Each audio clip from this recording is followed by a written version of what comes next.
BSc SME સેગમેન્ટમાં આજથી બીજા બે આઈપીઓનું સબસ્ક્રિપ્શન ચાલુ થયું છે. જીબી લોજિસ્ટિક્સ કોમર્સ અને એચએમ ઇલેક્ટ્રોમેક. આ બંનેનું 28 તારીખ સુધી ખુલ્લું છે. હવે આઈપીઓ સાઇઝ જીબીની બેઉની લગભગ સેમ જ છે. જીબીની વાત કરીએ તો 25.07 કરોડ છે અને આખું ફ્રેશ ઇસ્યુ જ છે, અને એચએમની છે 27.74 કરોડ અને આમનો પણ આખું ફ્રેશ ઇસ્યુ જ છે. હવે પ્રાઇસ બેન્ડ જોઈએ તો જીબી લોજિસ્ટિકની છે 95 થી 102. એક લોટમાં 1200 શેર્સ આવશે, એટલે તમને ઇન્વેસ્ટ કરવા માટે મિનિમમ જોઈશે 1,22,400. અને એચએમ ઇલેક્ટ્રોમેકની પ્રાઇસ બેન્ડ છે 71 થી 75. આમાં એક લોટમાં 1600 શેર આવશે, એટલે મિનિમમ જોઈશે 1,20,000.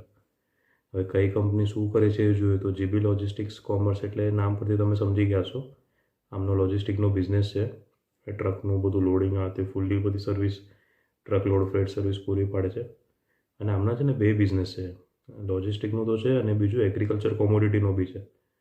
એટલે સારું છે, આ સ્મૂથલી બધું ચાલે. એગ્રીકલ્ચર માલને બી સપ્લાય કરવાની, આ તે પોતાનું જ લોજિસ્ટિક છે એટલે. અને એચએમ ઇલેક્ટ્રોમેકનું જોઈએ તો આ એક ઇન્ફ્રાસ્ટ્રક્ચર કંપની છે. આમનું સ્પેશિયલાઇઝેશન ટર્નકી પ્રોજેક્ટમાં છે, એટલે બધું જ પૂરું પાડી દે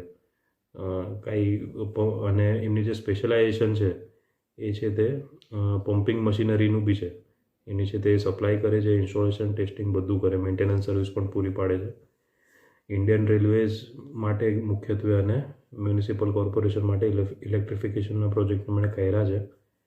એટલે કોઈ બી સિવિલ વર્ક હોય, એનો જે સિવિલ પોર્શન હોય એ છે તે આ કંપની સંભાળી લે છે. અને આ સિવાય કંપની છે તે પાઇપ્સ, પંપ, ટ્રાન્સફોર્મર્સ અને મોટર્સનું વેચાણ પણ કરે છે. અને કંપનીના મેઇન ક્લાયન્ટમાં સેન્ટ્રલ ગવર્મેન્ટ, સ્ટેટ ગવર્મેન્ટ અને બધી મ્યુનિસિપલ કોર્પોરેશનનો સમાવેશ છે. હવે નેટ પ્રોફિટ જોઈએ તો જીબી લોજિસ્ટિકનું ફાઇનાન્શિયલ યર 21-22માં તો 96 લાખનો નેટ પ્રોફિટ. 22-23માં પાછો ઘટી ગયો 77 લાખ, પણ પછી 23-24માં પાછો જબરદસ્ત વધ્યો 4.86 કરોડ.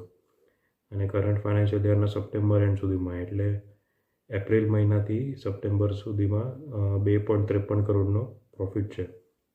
એટલે આ વખતે પણ પ્રોફિટ 5 કરોડને પાર જઈ શકે આ એવરેજથી, એવું આપણે અંદાજ ધારીએ. એટલે પ્રોફિટ ગ્રોથ તો સારો જ છે. એચએમ ઇલેક્ટ્રોમેકનું જોઈએ તો એમનું નેટ પ્રોફિટ માર્જિન છે 6.99%. હવે આમનું પ્રોફિટ ગ્રોથ આપણે જોઈએ તો 21-22માં 2.58 કરોડ, 22-23માં વધીને થઈ ગયો 6.01 કરોડ અને 23-24માં વધીને થઈ ગયો 8.19 કરોડ. અને કરંટ ફાઇનાન્શિયલ યરના સપ્ટેમ્બર એન્ડ સુધીમાં 3.34 કરોડ છે. આ વખતે થોડોક ઓછો થયો. મેઇન રીઝન ઇલેક્શન હતું. ઇલેક્શનના લીધે બધું પ્રોજેક્ટ અમુક અટકી જાય અને આમનું સરકારી જે કામકાજ વધારે છે, એટલે પણ ઓવરઓલ કામકાજ સારું જ છે. હવે આઈપીઓના પૈસાથી કંપની શું કરશે એ જોઈએ તો જીબી લોજિસ્ટિકે કીધું છે કે અમુક રીપેમેન્ટ, પ્રીપેમેન્ટ અને ટ્રકના ચેસીસ ખરીદો અને ટ્રકની બોડી ખરીદવા કરશે. આ ટ્રકનું તો શું છે, અલગ અલગ લેવું પડતું હોય, એટલે ટૂંકમાં કીધું ટ્રકો ખરીદશે બધા, પોતાનું છે તે કાફલો વધારશે.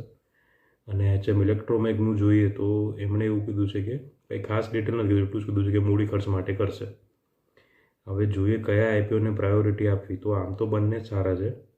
હવે જીબી લોજિસ્ટિકનું કેવું છે કે એગ્રી કોમોડિટીનો બિઝનેસ સમજો ના ચાલે, ક્યારેક ચોમાસું સારું નહીં રહ્યું આ તે, તો લોજિસ્ટિક તો એમનું ચાલવાનું જ છે. અને જ્યારે લોજિસ્ટિક્સ બિઝનેસમાં પણ કેવું છે, અમુક ટાઈમ જ્યારે વેધર ખરાબ હોય અમુક સ્ટેટમાં, ત્યારે જે થોડીક મંદી આવતી હોય ચોમાસામાં નોર્મલી, તો ત્યારે છે તેમનો લોજિસ્ટિક એગ્રી બિઝનેસ ચાલતો રહે. એટલે આ એક રીતે સારું છે. ગ્રે માર્કેટમાં એમનું પ્રીમિયમ છે 20.55%. એટલે લિસ્ટિંગ ગેઇન મળશે એ નક્કી છે. પછી શેર તમને રાખવું હોય તો રાખી શકો. ધીરે ધીરે ગ્રોથ કરી જ રહી છે કંપની.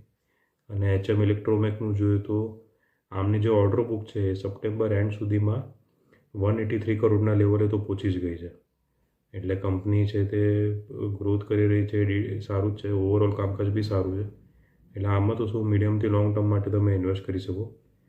ગ્રે માર્કેટમાં અત્યારે બપોર સુધી આમનું પ્રીમિયમ વધારે છે, 33% પ્લસ પ્રીમિયમ છે આમનું. એટલે તમને પ્રાયોરિટી આપવી હોય તો આમ તો એચએમ ઇલેક્ટ્રોમેકમાં આપી શકો. ગ્રે માર્કેટમાં પ્રીમિયમ એમનું વધારે છે અને ઇન્ફ્રાસ્ટ્રક્ચરની કંપની છે, એટલે આ તો ભાગવાનું જ છે શેર આમનું.